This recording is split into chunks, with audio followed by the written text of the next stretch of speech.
Hello everyone, I'm Carthu and welcome back to the dojo. Well, as you may see behind me, this is not our usual spot. It's not the usual Tenkaichi Budokai arena. No siree. This is the Hero Academy UA from, you guessed it by the title, My Hero Academia. So, My Hero Academia is one of those series I've been following for a long time now. I am fully caught up on the manga. I've been caught up for months now, and just have been following along. And so, I've been really excited for the new season to come out, and I was really raring to share my thoughts on it with you guys in this sort of weekly format, as well as doing some intermingled other videos on the subject.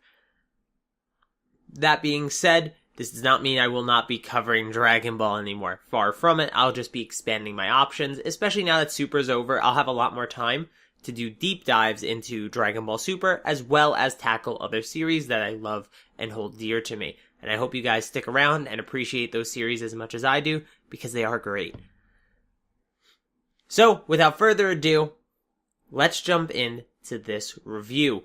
Now, I'm gonna do these review breakdown type videos every week. I don't want this to become another Everything Important, because the Everything Important formula and format sort of got boring to me, and it really felt like it was going nowhere, and the main purpose of that format was to predict the future of the series. Well, I've read the manga, so I know where this series is going.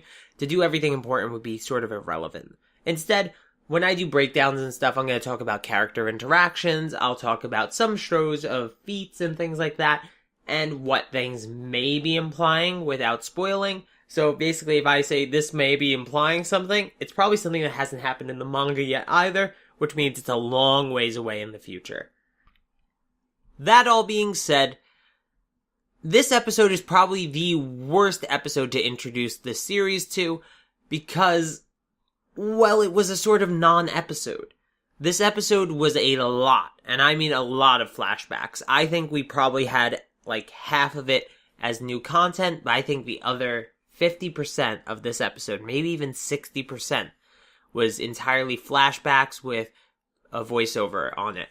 Now, is that bad? No, not necessarily. It's good for people who are just getting back into the series. Maybe they only experienced the series in the last 2 seasons, so they haven't watched it since. It's been a year. They need a refresher. But a lot of people didn't seem to need it, as far as I was able to gauge on Twitter and by many other social media platforms. So I think this episode was sort of a letdown, because really they could have gone about it a different way, and I'm going to discuss that in this video.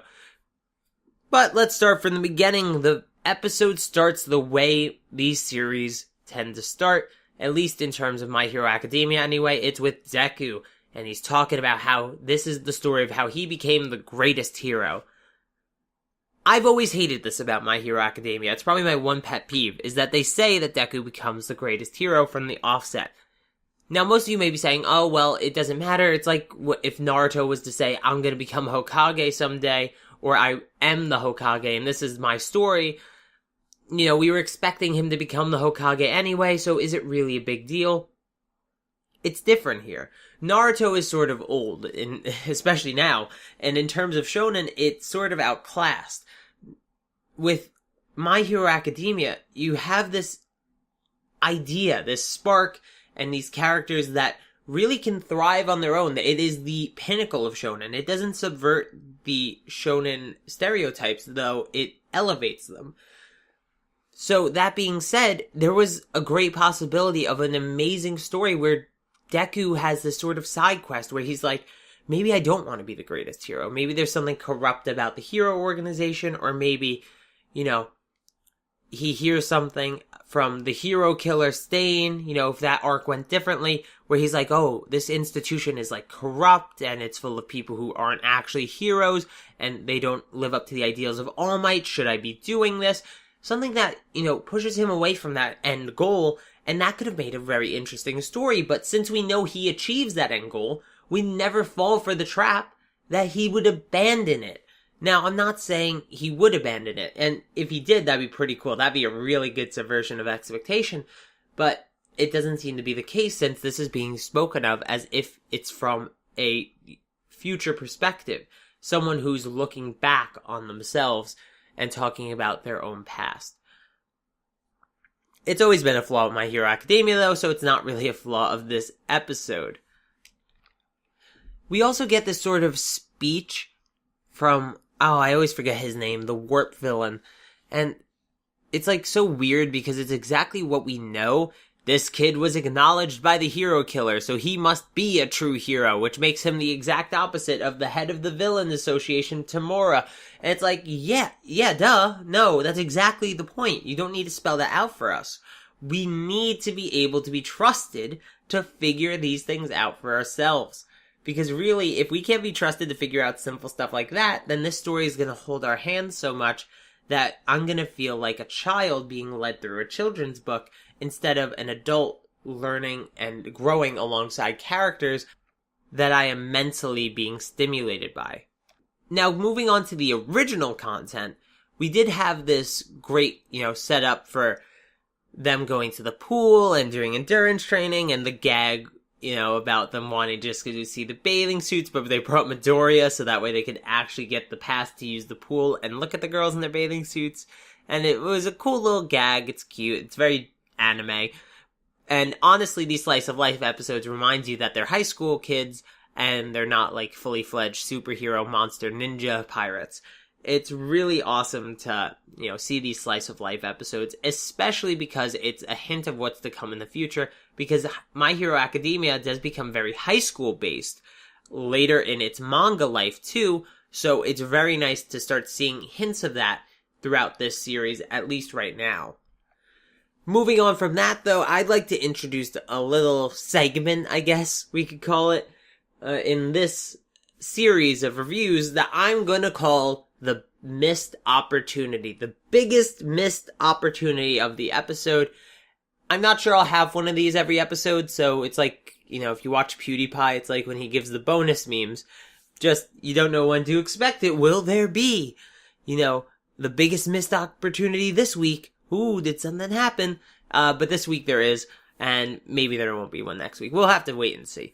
This week's biggest missed opportunity, though, was having Night Eye just say all of the kids and their powers. What? Why? Over flashbacks, too. Just a reminder, the kids are all going to the pool at UA.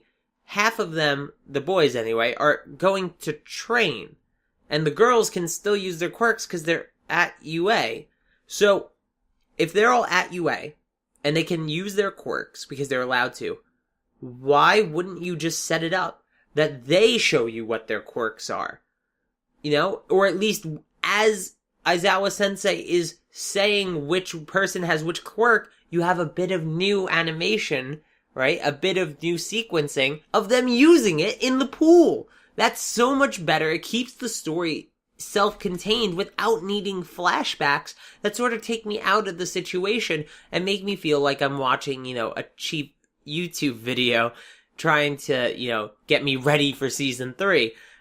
I didn't really want that to be my first episode. I want my first episode to be new content, and honestly, the premise of this episode was kind of cool with them racing and everything, but it's hindered by the fact that we kept getting drawn out of it through flashbacks to Stain, and flashbacks to All Might versus Nomu, and flashbacks to class, and flashbacks to the sports festival, and everything is just drawing me out of the situation. This is not something I usually say about My Hero Academia, too. It usually has great direction, and some of that great direction is literally shown in those flashbacks.